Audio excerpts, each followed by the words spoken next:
the label hit the roof and filed a lawsuit against him for making albums not commercial in nature and musically uncharacteristic of Young's previous records. The lawsuit was eventually dropped, but it would be hard to say that Neil won anything. His audience began to dwindle as he jumped from style to style. No matter where I go, I never hear my record on the radio.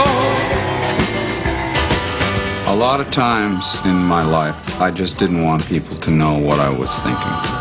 And that was a period of time when I had some things on my mind that I really didn't know how to share with the world. So I just did this series of stylized albums, which I see as paintings on the wall in a gallery. You go through and you can look at my entire life in pictures and sound pictures, and you get to these things and you go, what are these? Well, that's a stage.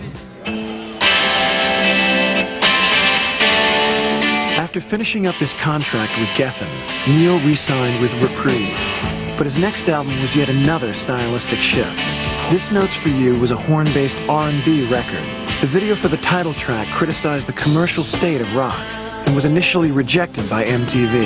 Ironically, the video won MTV's Best Video of the Year award as a write-in. Yeah! Neil Young, This Notes for You.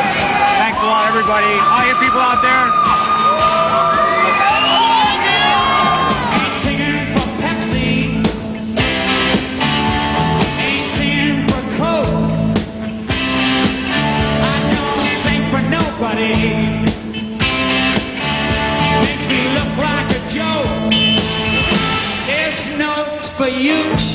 Despite the attention, Neil's fans were anxious for him to stop jumping from style to style and do what he did best. It was like David Briggs, my producer, said. He said, well, that was good, but he said it was really just like kind of a novelty thing. When are you going to do something serious?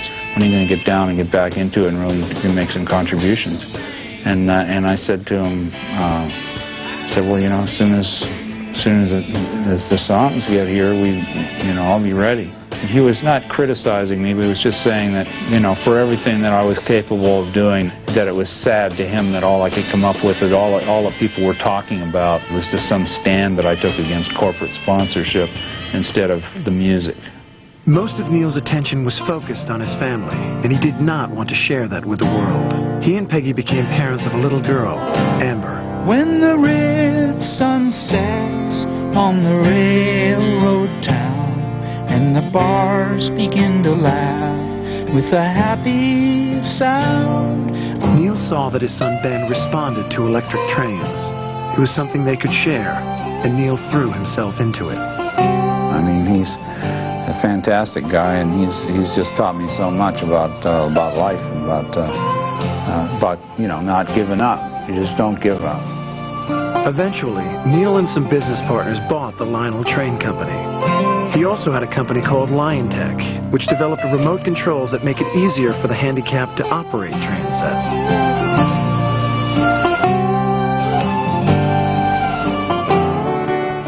To help children like Ben, Neil and Peggy founded the Bridge School in 1986. Each year they held a benefit to raise money for the school. The Bridge concerts became great annual events in the rock world, with artists playing acoustic sets for the kids and their families. I am a child, I last a while. You can't conceive of the pleasure in my smile. Neil and Peggy's involvement with the Bridge School gave the public a rare glimpse into the family life Neil always guarded. It's easy because Peggy's so strong. She doesn't want our family to be exposed to People magazine and all of that stuff. We don't look for that, you know. All of this kind of stuff is difficult. We just don't want it. We don't want that attention. Always intensely private, Neil kept it out of the media when Peggy was forced to undergo emergency brain surgery, with only a 50-50 chance of recovery. This time, the Youngs were lucky. She pulled through and made a complete recovery. Everything about my life has been pretty extreme when you really think about it. I have some karma that I'm taking with me that comes from somewhere, and you know, I've had a lot of things happen to me that people think are events, one lifetime events. You know, your house burns down, you know, something like that happens. I've had a lot of things like that happen, and you know, I try to ignore it. I really do. If I thought about those things a lot, I think I'd be crazy or something. You know, I wouldn't. It's not the kind of thing you want to think about too much because it makes you a little wary of what's next. What was next for Neil Young was a decade of new fans and a return to old glory.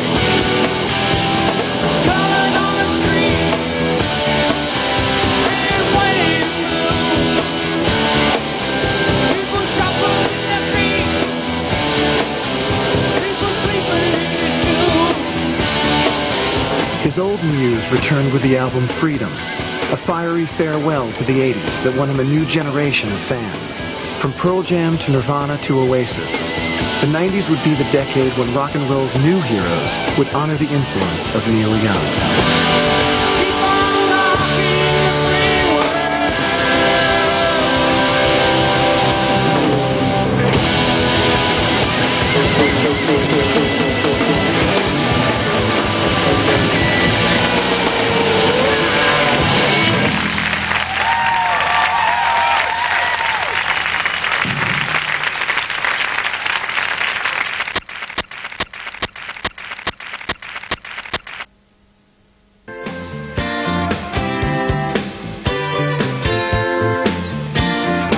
After a tough decade, both musically and personally, Neil Young ended the 80s with a triumphant return to form. His 1989 album Freedom was considered his best in 10 years. Neil Young was hot again, not only with his old fans, but with a new generation. The rise of guitar-driven alternative bands in the early 90s earned Neil the nickname, the Godfather of Grunge. Several of those bands honored Neil on a tribute album. Pearl Jam were great Neil Young fans. They played together at a festival in Europe and liked it so much that they kept the collaboration going for live shows and an album.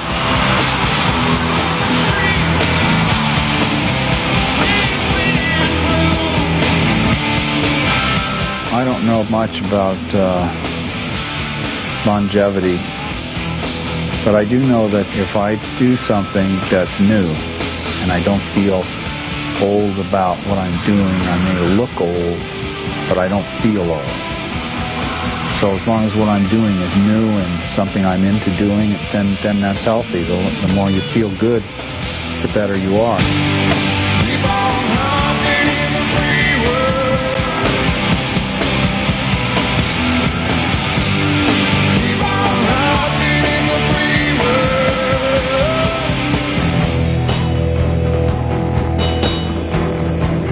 Nirvana's Kurt Cobain quoted a line from Russ Never Sleeps in his suicide note. It's better to burn out than to fade away. Neil paid tribute to Kurt on his 1994 album, Sleeps with Angels. As far as Kurt goes, you know, I don't know what to say about that, but I think, you know, it is good to be able to just be okay with completely changing where you're going, because it's not that serious. You know, it's not that serious. It's just songs. It's just writing songs.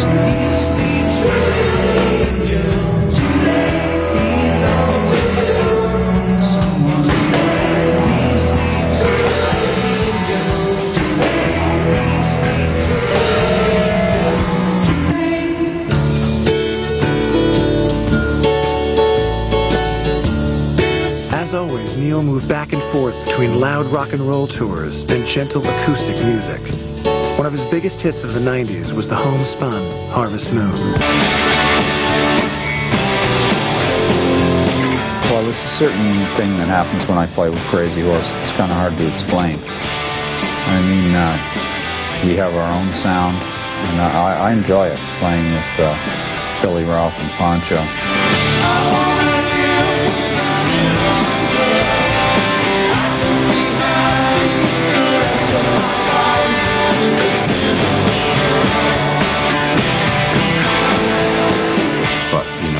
Take it in moderation. Don't burn it out. Usually I do like 3 months, and that's good. It's great because it takes so much, and then you can really burn brightly, and then bang, away from it before it burns you. In 2000, Young reunited with Crosby, Stills and Nash for their first tour in 25 years. It was a musical and commercial triumph.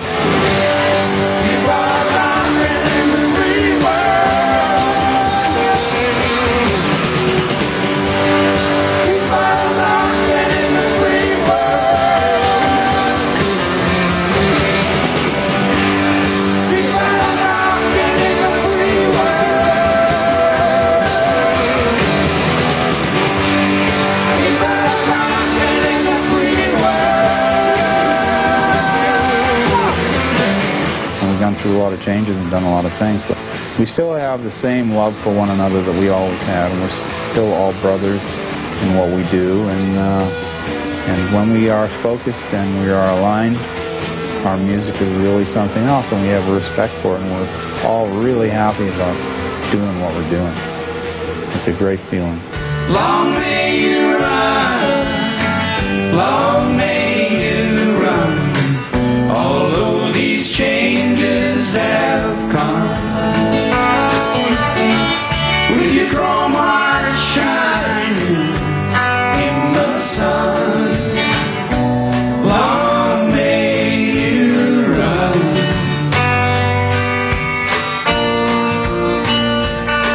When the CSNY tour ended, Neil released Silver and Gold, a gentle celebration of family, home, and the ties that bind. Few rock and roll stars could handle those corny subjects in a way that felt vital and true. But Neil Young had not come by his happiness easily. He had battled serious illness, from polio to epilepsy, and saw his wife and children through their own struggles. When he sang about the joy of family, he sang with all the hard experience of a father and husband who put his wife and kids ahead of the whole world, and then put what he felt into his songs. I've been down on the endless highway. I crossed on the solid line. Now at last I'm home to you. I feel like making up for lost time. Yeah, I've been on top and I've been on the bottom and been completely out of style, and you know, it has been in between when I was on top, and it doesn't seem to make any difference. I keep on doing the same things, but times change, and suddenly just by doing what I do, then it comes around again, you know.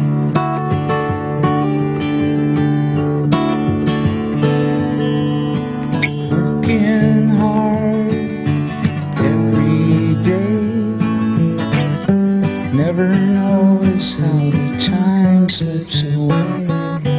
People come, seasons go. Up next, Neil Young's brand new Silver and Gold concert, only on VH1. I don't care if the sun don't shine and the rain comes pouring down on me and mine, 'cause our kind of love never seems to get old.